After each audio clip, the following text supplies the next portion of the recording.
அனைவருக்கும் வணக்கம்.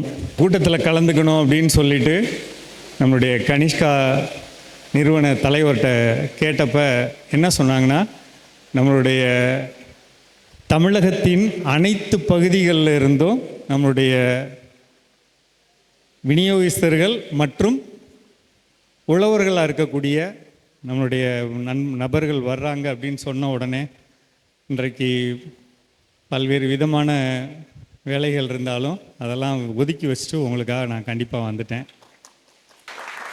உங்களை பார்க்கணும் அப்படிங்கிறதான் உங்களை பார்க்கணும் அப்படிங்கிறது தான் என்னுடைய ஒரே ஒரு ஆசையாக இருந்தது.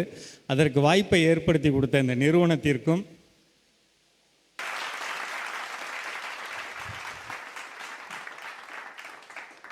எல்லாருக்கும் நன்றி.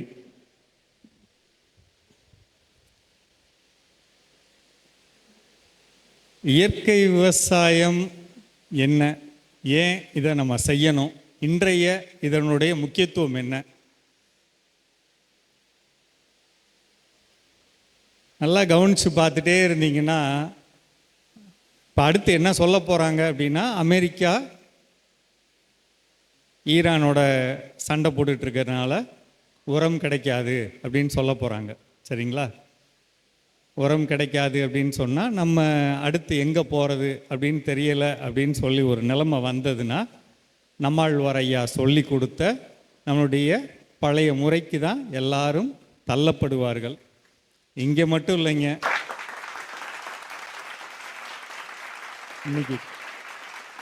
இன்றைக்கு காலையில் நான் இங்கே வந்து சேர்ந்ததுலேருந்து 3 பேர் ஸ்ரீலங்காவிலேருந்து ஃபோன் பண்ணியிருந்தாங்க.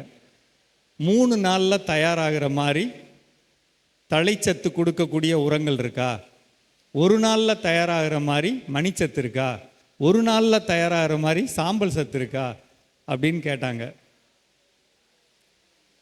ஏங்க திடீர்னு இதெல்லாம் கேட்குறீங்க அப்படின்னா, அவங்க எல்லாமே நூரெலியா அப்படின்னு சொல்லக்கூடிய ஊட்டி மாதிரியான ஒரு உயர்நிலை நல்ல மலைப்பகுதியில் வாழக்கூடிய விவசாயிகள்.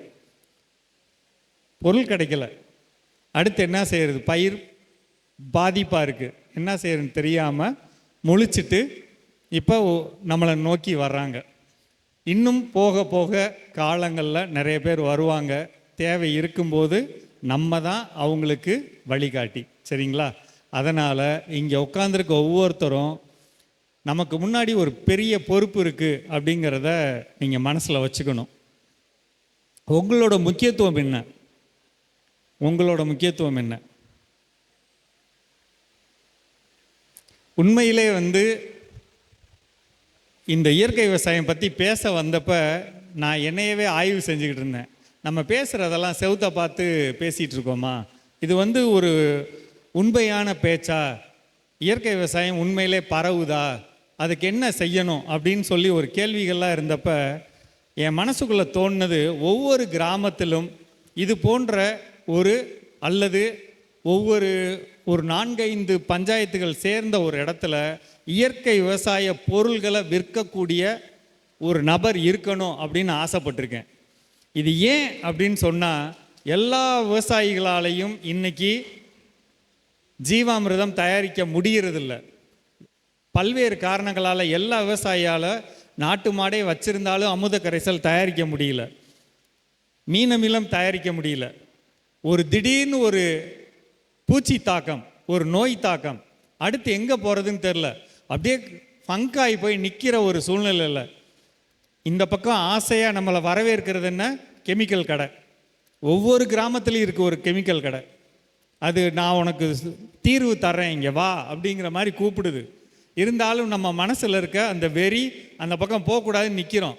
ஆனால் எனக்குள்ள தீர்வு என்ன, யாராவது ஒருத்தர் கொடுக்கணும்ல. நல்லா கவனித்து பாருங்க, எனக்கு தெரிந்து ஒரு 15-16 வகையான பூச்சிக்கான கரைசல்கள் இருக்குது. எல்லாமே வெற்றி அடைந்த கரைசல்கள். ஆனால் எத்தனை பேர் செஞ்சு வச்சுருக்கோம் அப்படிங்கிறத யோசிச்சு பார்த்தா, இந்த கூட்டத்தில் ஒரு 10 பேர் வேணால் இலை கரைசல் போட்டு வச்சுருப்பீங்க. ஆனால் அதை பயன்படுத்தியிருப்போமா அப்படின்னா அதுவும் இருக்காது. அப்படியே பயந்துட்டு அதுக்கு வேலை செய்யுமா செய்யாதா அப்படிங்கிற மாதிரி நம்ம உட்காந்துருப்போம். ஒரு நோய் வந்துருச்சு, தெரிஞ்சோ தெரியாமலோ ஒரு நோய் வந்துருச்சு, அதை எப்படி தீர்க்கிறது அப்படிங்கிற அடுத்த கட்ட நகர்வு நமக்கு தெரியாது. அப்படியே நிற்கிறோம்.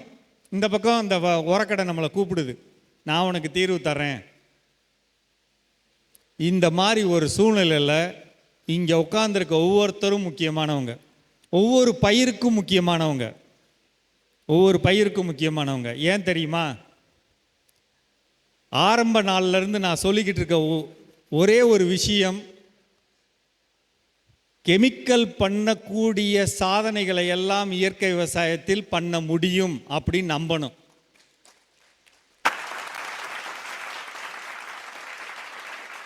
எந்த ஒரு பயிர்லையும் இயற்கை விவசாயத்தில் எவ்வளவு லாபம் எடுக்கிறாங்களோ அதே மாதிரி தமிழகத்தில் ஏதோ ஒரு பகுதியில் நம்மளை மாதிரி ஒரு சக விவசாயி இயற்கை விவசாயத்தில் ஜெயிச்சுக்கிட்டு இருக்காங்க. அது தெரியாமல் வேணா இருக்கலாம், ஆனால் ஜெயிச்சுக்கிட்டு இருக்காங்க. எந்த ஒரு விதையிலிருந்தும் அதோடைய முழுமையான விளைச்சலை பெறணும், இதுதான் என்னுடைய ஆசை. இதுக்காக தான் நான் ஊர் ஊராக போய் பேசுகிறதோட அடிப்படை, நீ ஏன் இதில் தலையிடுற, நீ ஏன் இந்த இயற்கை விவசாயத்தை பற்றி பேசுகிற அப்படின்னு கேட்கக்கூடிய என்னுடைய சக அலுவலர்கள் எல்லாருக்கு முன்னாடி நான் சொல்லக்கூடிய ஒரு விஷயம் இதுதான். இயற்கை விவசாயம் நல்லதுன்னு உங்கள் எல்லாருக்கும் தெரியும், ஆனால் இயற்கை விவசாயத்தில் துல்லியமான இயற்கை விவசாயமாக எந்த விதை போடுறீங்களோ அந்த விதையோட முழுமையான லாபம் எது அப்படிங்கிறத தெரிஞ்சு அதை அடையணும்,